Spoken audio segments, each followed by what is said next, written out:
Moving on, we have a few more things. This is the big one though. This is the last thing, but there's a bunch of things within inside this thing. If you don't know what this thing is yet, I'm going to tell you because this thing is pretty neat. This thing I'm talking about is called the MacBook Air. The MacBook Air was released today.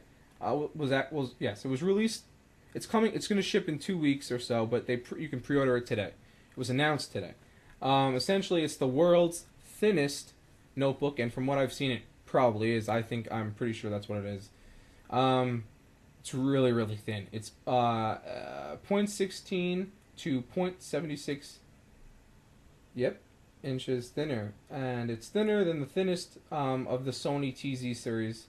So that's pretty thin. And the Sony TZ series, if you thought those were thin, you have to go check out a picture of this MacBook Air. Go check out the MacBook Air. It fits in a Manila folder. That's right. Someone in the chat just said that, and I was going to get to that. But it does fit in a Manila folder. It's that thin. It's pretty sweet. On top of that, this is where all the specs come in. I'm going to talk about. It has an LED backlit, which is a 13.3 inch display, widescreen as well.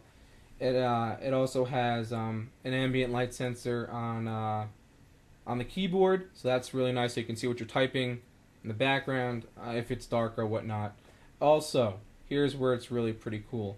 It has a multi-touch trackpad. Now this is pretty sweet. When I saw this, I was like, wow, because essentially this is going to be like, it's not a touch screen, but it has a touchpad where you can like move stuff around and double tap, the whole double tap thing that they have going on, rotate pictures and move things around with. It's pretty sweet, and you can zoom in with when you go like that and the whole zoom thing. That's pretty cool, I thought. But it gets cooler. It does get cooler. It has DVI out as well as audio out. It has built-in 802.11n. That's right, N, not G, but N, which is going to be the new standard soon enough. It has Bluetooth as well. It also has a 1.8-inch hard drive. Now, the hard drive is very, very cool. The hard drive, it has it has two different types of hard drives you can get. First one is just a regular old 80 gig hard drive, standard. Just, regular old 80 gig. Now, the next option, which is a bit more expensive at the moment, is the 64 gigabyte SSD option, which essentially is it's a solid state drive. Essentially, it's super fast. It's not as big as the hard drives out today, but it's super super fast, and it's going to come down in price. They're going to come down in price, and it's going to be a really really good investment. I don't know. I wouldn't buy the MacBook Air today. I wouldn't. I'd wait. The solid state drives are going to come down in price. The MacBook Air is not going anywhere. Don't buy it yet. I wouldn't. I'm an early adopter. Don't get me wrong, but I wouldn't buy the MacBook Air yet because in order to get the 64 gigabyte solid state drive, it's $3,000. It's not worth it at the moment. Wait a little bit. Solid state drives are going to come down in price, and we'll be good then. Battery life is another key thing. They say 5 hours. 5 hours is a lot. That's a hell of a lot of time. My MacBook right now, which is sitting right here, gets, I would say, a little over 3 hours.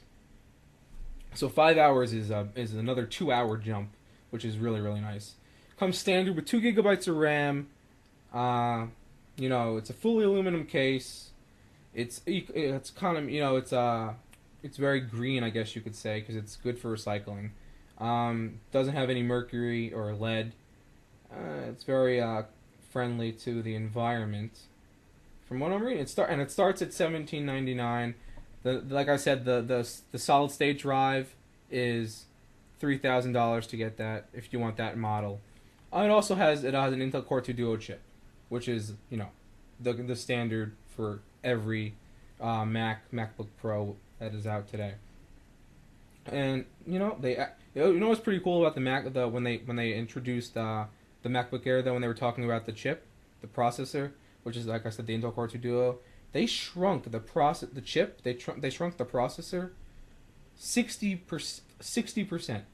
That's a hell of a lot of shrinking, like a lot. From what I read, I think it's like the width of a dime and as thin as a nickel or something. I don't remember what they said, but 60% is a lot of shrinking. Trust me, and it's pretty neat. Um, oh, they didn't shrink the chip. I was just informed they didn't shrink the case of the CPU was shrunk. All right, so my bad. Nonetheless, that's a lot of shrinking to do. It's really cool.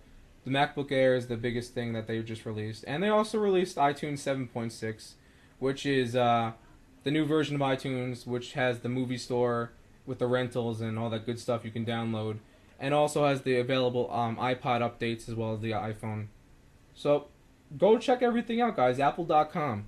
This is the Best Techie.net show. We're at live.besttechie.net, and thanks for watching. We'll see you next time.